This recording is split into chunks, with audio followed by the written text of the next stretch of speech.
열왕기하 6장 24절부터 7장 2절 함께 한 목소리로 봉독합니다. 이후에 아람 왕 베나닷이 그의 온 군대를 모아 올라와서 사마리아를 에워싸니 아람 사람이 사마리아를 에워싸므로 성중이 크게 줄여서 나귀 머리 하나에 은 80세겔이요 비둘기 똥 4분의 1 갑에 은 5세겔이라 하니 이스라엘 왕이 성 위로 지나갈 때에 한 여인이 외쳐 이르되 나의 주 왕이여 도우소서. 왕이 이르되 여호와께서 너를 돕지 아니하시면 내가 무엇으로 너를 도우랴. 타작마당으로 말미암아 하겠느냐 포도주 틀로 말미암아 하겠느냐 하니라. 또 이르되 무슨 일이냐 하니 여인이 대답하되 이 여인이 내게 이르기를 내 아들을 내놓아라. 우리가 오늘 먹고 내일은 내 아들을 먹자 하매 우리가 드디어 내 아들을 삶아 먹었더니 이튿날에 내가 그 여인에게 이르되 네 아들을 내놓아라. 우리가 먹으리라 하나 그가 그의 아들을 숨겼나이다 하는지라. 왕이 그 여인의 말을 듣고 자기 옷을 찢으니라. 그가 성 위로 지나갈 때에 백성이 본즉 그의 속살에 굵은 배를 입었더라. 왕이 이르되 사밧의 아들 엘리사의 머리가 오늘 그 몸에 붙어 있으면 하나님이 내게 벌 위에 벌을 내리실지로다 하니라. 그때에 엘리사가 그의 집에 앉아 있고 장로들이 그와 함께 앉아 있는데 왕이 자기 처소에서 사람을 보냈더니 그 사자가 이르기 전에 엘리사가 장로들에게 이르되 너희는 이 살인한 자의 아들이 내 머리를 베려고 사람을 보내는 것을 보느냐.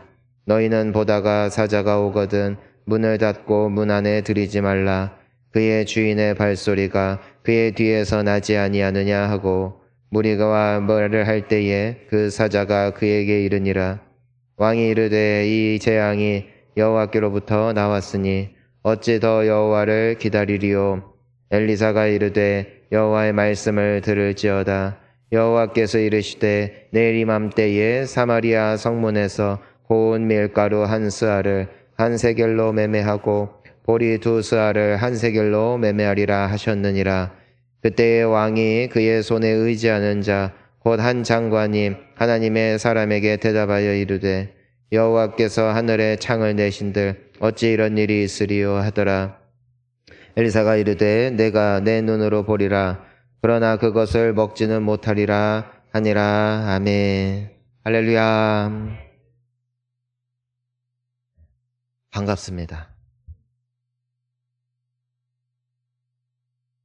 우리가 TV를 보면은 요즘에 클리닉을 해주는 프로그램들이 많이 있습니다. 그 음식점들 중에 잘 안 되는 음식점을 찾아다니면서 또 도와주는 골목 식당이라든가 또 문제 있는 아이들, 이 아이들 어떻게 제대로 인간 만들까, 유명한 금쪽이가 있고, 요즘에는 티처스라는 프로그램을 통해서 애는 괜찮아 보이는데 성적이 도통 나오지 않는 학생들을 또 도와주는 프로그램이 굉장히 많은 인기를 얻고 있습니다. 여기에서 공통점이 있다면은 겉으로는 사람들이 보지 못하는 드러나지 않는 근본적인 문제가 있다는 것입니다. 그것을 잘 발견하고 그것을 의지를 가지고 스스로가 뛰어넘으면은 그 문제를 넘어서는 것을 보게 되죠. 하지만 그 근본적인 문제가 발견이 됐다 할지라도 해결이 안 되면은 계속해서 같은 문제가 발생하는 것을 우리가 볼 수 있게 됩니다. 이것이 영적인 세계에도 동일하게 적용되는 것을 우리가 볼 수 있죠. 오늘 우리가 이제는 어제 말씀을 보니까 엘리사의 역할로 말미암아 이 아람 군대가 돌아가게 되고 한동안 이 이스라엘을 공격하지 않게 됩니다. 오랜 기간 동안 두 나라 사이에 전쟁이 없는 것이죠. 어찌 보면 이 엘리사라는 선지자의 도움으로 말미암아 큰 갈등을 벗어날 수 있었던 것입니다. 하지만 이 이스라엘 왕이 가지고 있는 근본적인 문제, 그 근본적인 문제가 해결되지 않으니까 다시 그 문제가 반복되는 것을 오늘 우리는 볼 수 있게 되어지는 것입니다. 그의 가장 근본적인 문제가 무엇이었는가? 그건 바로 하나님과의 깨어진 관계. 이 하나님과의 깨어진 관계가 봉합되지 않고 다시 해결이 되지 않으니까 당장은 그 문제를 해결했다 할지라도 결국 그 같은 문제로 말미암아 고통을 받게 되어지는 것을 우리가 볼 수 있는 것이죠. 오늘 우리 함께 24절 말씀을 함께 읽어보겠습니다.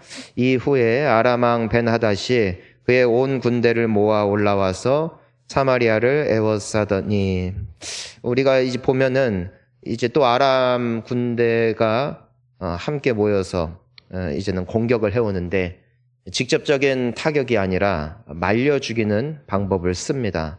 이 성을 에워싸고 어떠한 물물거래도 할 수 없게끔, 물도 길어올 수 없고 또 음식물을 조달할 수도 없는 상태로 이들을 궁지에 몰아넣는 것이죠. 그래서 25절을 보면은 완전히 경제가 무너집니다. 나귀 머리 하나에 은 80세겔이고 비둘기 똥도 사야 될 정도로. 그러니까 이 엄청난 이 경제의 어려움에 쌓인 이 이스라엘 성을 우리가 볼 수 있게 되어지는 것이죠. 들어오는 게 없으니까 점점 고갈되어지는 것입니다.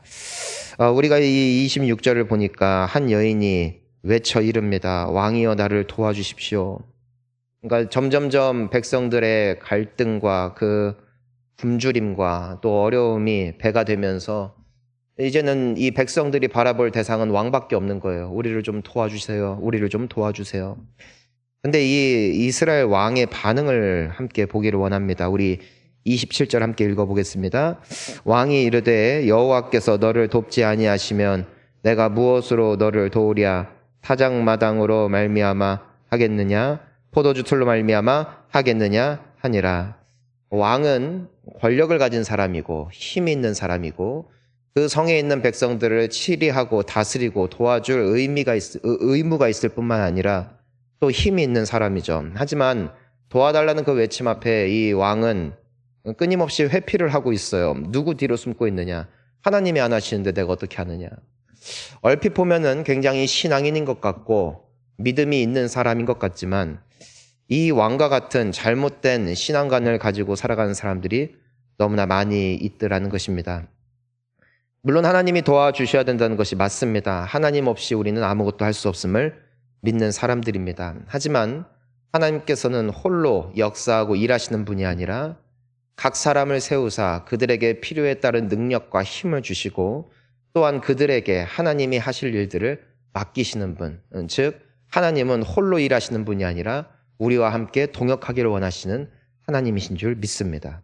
때문에 아담과 하와를 지으셨을 때 처음 아담에게 짐승 모든 천지 만물을 창조하시는 인간이 할 수 없는, 사람이 할 수 없는 일을 하나님이 하시지만 그 후로 사람이 할 수 있는 일들을 사람에게 맡기시는 분, 예수 그리스도께서도 이 땅을 다 구원하고 이 땅에 있는 모든 영혼들을 구원하시는 일을 감당하시는 것이 아니라 십자가에 달려 죽으시는 모든 인류의 죄를 대속하시는 그 역사적인 사건, 오직 하나님만이 할 수 있는 일을 완수하신 후에 그분은 부활하시고 다시 승천하시며 제자들에게 그 모든 제자 삼는 사명을 위임하시죠. 그리고 그 성령 하나님의 역사하심으로 말미암아 그 교회의 역사는 오늘까지 흘러내려서 우리에게도 오늘날 주님이 원하시고 꿈꾸시는 세상을 이뤄가기를 원하시는 하나님이심을 우리는 믿는 것입니다.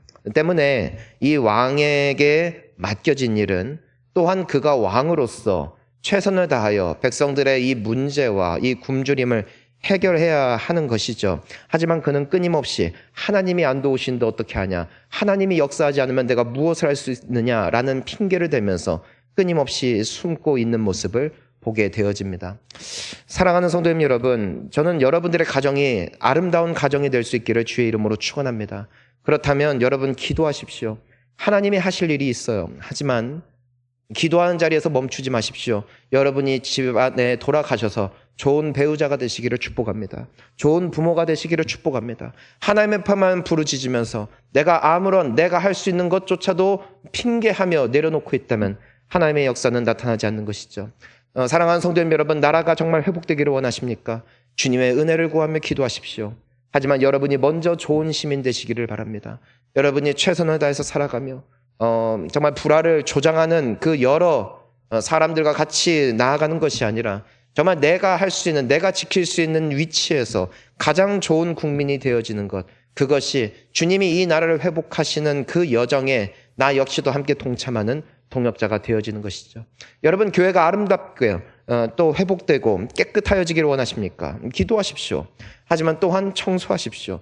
여러분, 많은 아이들이 이 교회에 함께 오는 젊은 세대들이 일어나는 교회가 되기를 원하십니까? 기도하십시오. 그리고 그 다음 세대를 위해서 헌신하십시오. 투자하십시오. 교사로서 또한 그들에게 여러 물질로서 행하십시오. 우리가 감당해야 할 역할이 있다라는 것이죠. 교회가 화목하기를 원하십니까? 가정이 화목하기를 원하십니까? 기도하십시오. 그리고 주님이 주시는 은혜에 힘입어 화목한 자가 되십시오. 이것이 우리가 붙잡고 나아가야 할 신앙이요 또한 덕목임을 우리는 이 왕의 모습을 통해서 다시 한번 돌이켜볼 수 있는 것입니다. 이 여인이 왕에게 도움을 청했던 이유가 나오죠. 28절과 29절을 보니까 차마 다시 읽기도 끔찍한 일이 일어나고 있습니다. 먹을 것이 없으니까 인간의 존엄성, 그리고 어찌 보면 어미라는 존재가 자식에게 어찌 보면 생명조차도 버릴 것 같은 그 어미가 서로 무엇을 하는가? 이미 살아낼 수 있는 가능성이 없고 또 모두가 죽을 수밖에 없는 현실 앞에 그 자식들을 먹고 있는 이 비참함 가운데 서는 것을 우리가 보게 됩니다. 우리가 어느 정도 의식주 문제가 해결이 되어지고 더 이상 돈 때문에 또 혹은 건강 때문에 더 이상 고민할 것들이 없어지면은 우리는 많은 생각을 하게 되고 또 여러 도덕이나 여러 기준에 대해서 우리는 토로할 수 있지만 인간이란 존재가 궁지에 내몰렸을 때 어디까지 무너질 수 있는가, 어디까지 망가질 수 있는가를 우리는 볼 수 있게 되어집니다.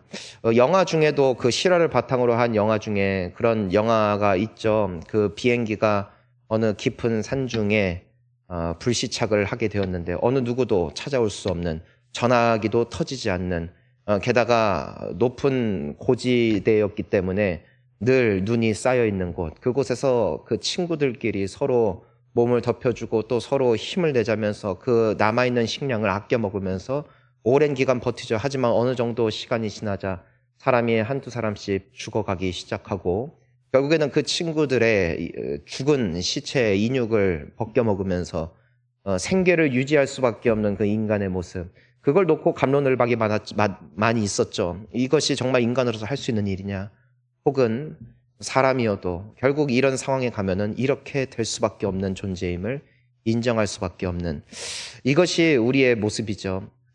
사랑하는 성도님 여러분, 우리가 교회에 나와 무엇보다도 사모해야 되는 것이 있어요. 그것은 하나님의 은혜입니다. 우리의 영이 줄이게 되어지면은 우린 괴물이 되더라고요. 우린 다시 옛날로 돌아갈 수밖에 없어요. 제가 깨닫는 것은 무엇이냐면은 우리는 인간이다. 은혜 없으면 살아갈 수가 없다. 우리가 좀 더 아름다운 존재가 될 수 있고 기쁜 존재가 될 수 있고 하나님이 주시는 평안과 안식과 만족을 누릴 수 있는 것은 나의 영이 비로소 만족할 때에, 나의 영이 비로소 은혜로 채워져 있을 때, 나는 비로소 종교인이 아닌 진정한 신앙인이요 예수 그리스도의 제자로서 주님의 기쁨을 공유하는 자가 될 수 있다는 것이죠. 하지만 내가 교회에 오지만, 내가 예배를 드리지만 내가 은혜에 줄이고 내가 어느샌가 은혜에 채워지지 않는 모습이 되어지면은 우리 역시도 이 여인들과 같이 정말 사람의, 하나님의 자녀다운 그 아름다운 형상을 잊어버릴 수밖에 없는, 놓칠 수밖에 없는 존재임을 다시 한번 고백할 수밖에 없는 것입니다. 사랑하는 성도님 여러분, 교회에 오는 유일한 목적이 하나님의 은혜를 흠뻑 받아 누리는 우리 귀한 성도님들 되실 수 있으면 좋겠습니다. 그것이 우리가 살 수 있는 유일한 길임을 믿습니다. 이 근본적인 문제가 해결되지 않자 이 이스라엘은 큰 위기 앞에 서게 되어지는 것이죠. 도대체 그렇다면 이 해결되지 않은 이 근본적인 문제가 무엇이었을까? 이 특히나 이 왕에게서 나타나는 이 왕을 통해서 우리는 이 사마리아라는 이 도시에, 이 이스라엘이라는 이 국가의 그 영적 상태를 볼 수가 있습니다. 도대체 왜 이들은 하나님과의 어떤 관계 가운데 있길래 이와 같은 어려움 가운데 빠지게 되었을까? 우리 30절 말씀을 한번 읽어볼까요? 왕이 그 여인의 말을 듣고 자기 옷을 찢으니라. 그가 성 위로 지나갈 때에 백성이 본즉 그의 속살에 굵은 배를 입었더라. 여기서 굵은 배를 입었다. 이것은 이스라엘 사람들이 전통적으로 문화적으로 또 그들이 하나님 앞에 회개할 때 나타내는 하나의 표시였습니다.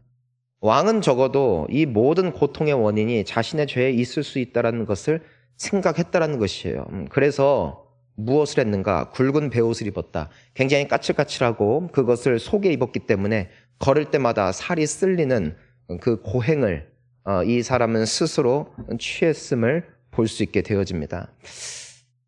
하지만 회개란, 돌이킨다는 것은 굵은 배를 입는다고 오는 것이 아니거든요. 내가 고행을 한다고 하여 회개하는 것이 아닙니다. 내가 더 많은 봉사를 한다고 해서, 내가 더 오랜 시간 헌신한다고 해서 내가 회개를 하는 것이 아니죠. 회개는 내가 무엇을 했다가 아니에요. 여호와께 돌아가는 것입니다. 하나님을 붙잡는 것입니다. 내가 반쪽짜리로 믿음으로 하나님을 붙잡기도 하고 세상도 붙잡고 나의 의지도 붙잡았던 행위에서 돌이켜서 마음과 뜻과 정성을 모두 하나님을 사랑하는 자리로 돌아가는 것, 초심의 자리로 돌아가는 것, 열심을 다하여 그 첫 사랑을 회복하는 것, 이것이 회개죠. 그리고 거기에서부터 회복은 시작되어지는 것입니다. 하나님과의 관계가 무너진 상태에서 행해지는 어떠한 고행도 하나님과의 관계를 회복시킬 수가 없다라는 것이에요. 왕은 누가 보더라도 그럴싸한 회개의 행위는 있었지만 하나님을 향한 마음이 없는 것이죠. 그의 영적 문제는 여전히 남아 있었더라는 것입니다. 어쩌면 우리에게도 이와 같은 문제가 있을 수 있다는 것이에요. 새벽을 깨우죠. 기도도 하죠. 예배도 드리죠. 봉사도 하고 있죠. 하지만 나의 마음의 중심에 전심으로 주님을 사랑하는 마음이 떠나가 있다면 내 인생에 아무리 좋은 것들이 주어진다 할지라도 항상 내 영혼은 줄이고 만족할 수 없는 이 이스라엘 사람들과 같은 상태에 빠질 수밖에 없다라는 것입니다. 전심을 다하여 주님을 사랑하고 전심을 다하여 첫사랑을 회복하는 우리가 되어야 될 줄 믿습니다. 이 왕에게서 나타나는 영적 문제는 세 가지로 나타나요. 증상이죠, 증상. 문제가 있으니까 증상이 나타나요. 이 중에 우리에게도 이런 증상이 있다면 나도 어쩌면 좀 정신을 차려야 되는 사인일 수도 있겠어요. 자, 첫 번째, 우리 31절 함께 읽어보겠습니다. 왕이 이르되 사밧의 아들 엘리사의 머리가 오늘 그 몸에 붙어 있으면 하나님이 내게 벌 위에 벌을 내리실지로다 하니라. 자, 첫 번째 증상이 뭐냐면은 이 모든 어려움과 이 모든 고통의 원인을 남에게서 찾았다. 남에게서 찾았다. 지금 누구 탓을 하냐면은 엘리사를 원망해요. 왜냐면 엘리사가 아람 군대가 그 성의 한복판에 들어왔을 때 왕이 물어봤잖아요. 다 죽여버릴까요? 그랬더니 그냥 많이 먹이고 돌려보내십시오. 괜찮습니다. 그때가 생각나는 것이죠. 그때 그냥 다 죽였다면은 이런 고통도 없었을 텐데 결국 엘리사의 패착 때문에 우리가 이렇게 되었다. 사실 엘리사 때문에 구원을 받았음에도 불구하고 그 은혜에 대해서 까맣게 까먹고 이 모든 원인을 자신에게서가 아니라 남에게서 타인에게서 찾고 있는 이 모습.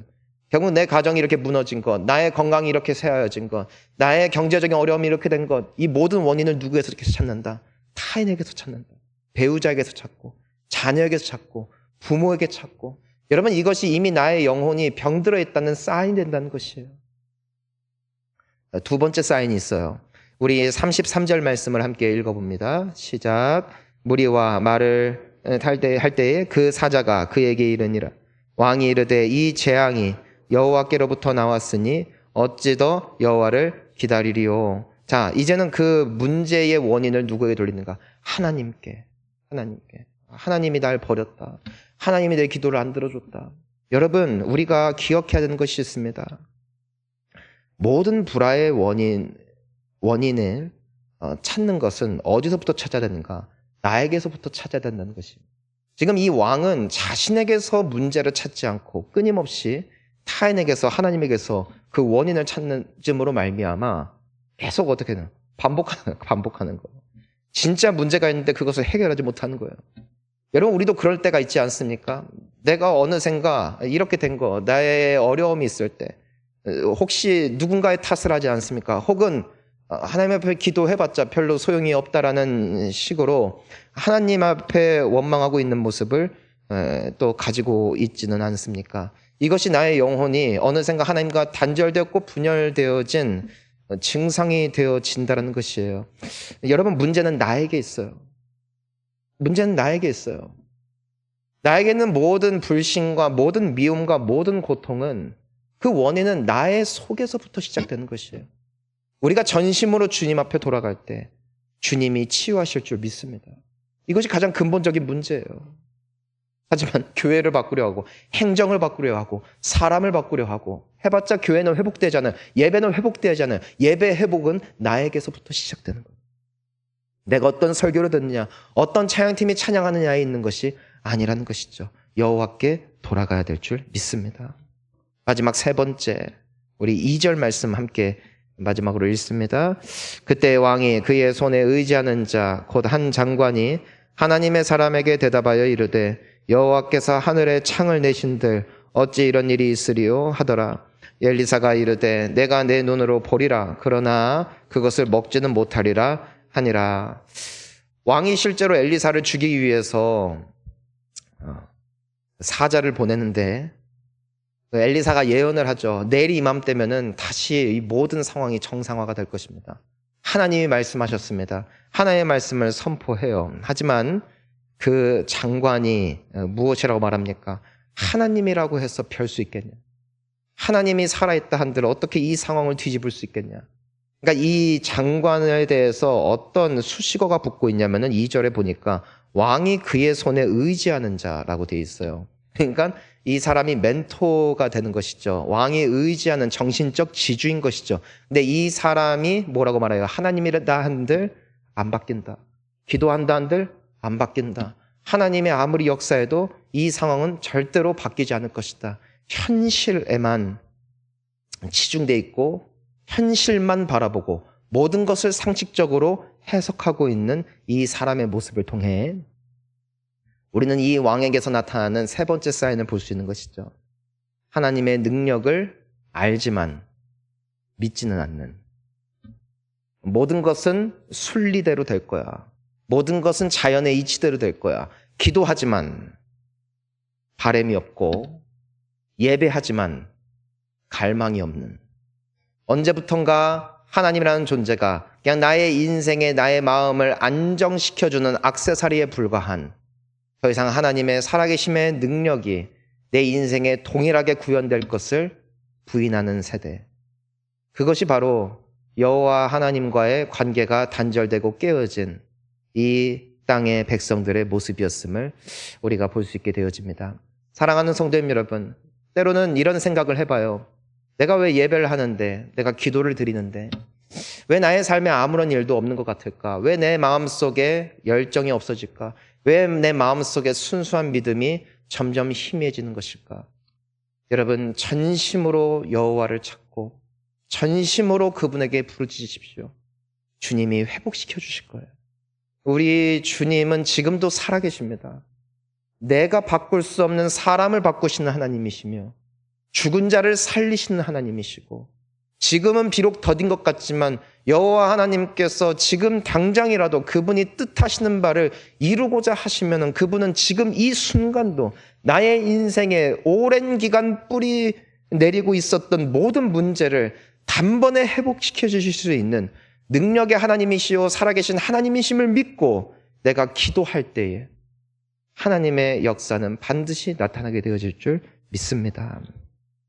오늘 말씀을 통하여 다시 한번 이들의 모습 속에 나의 가장 근본적인 문제가 어디 있는지를 발견하고 만약에 이 증상이 나의 삶 가운데 현재 구현되고 있다면 다른 방법을 찾는 것이 아니라 온 마음과 뜻을 다하여 오늘 이 새벽 여호와의 이름을 부르며 엎드리며 나아가 주님과의 그 뜨거웠던 첫사랑이 회복되어지는 우리 귀한 성도님들, 따라서 그 근본적인 문제가 해결되어짐으로 말미암아 여러분들의 삶 가운데 아름다운 열매와 간증들이 꽃피울 수 있기를 예수 그리스도의 이름으로 축원합니다. 함께 기도하시겠습니다.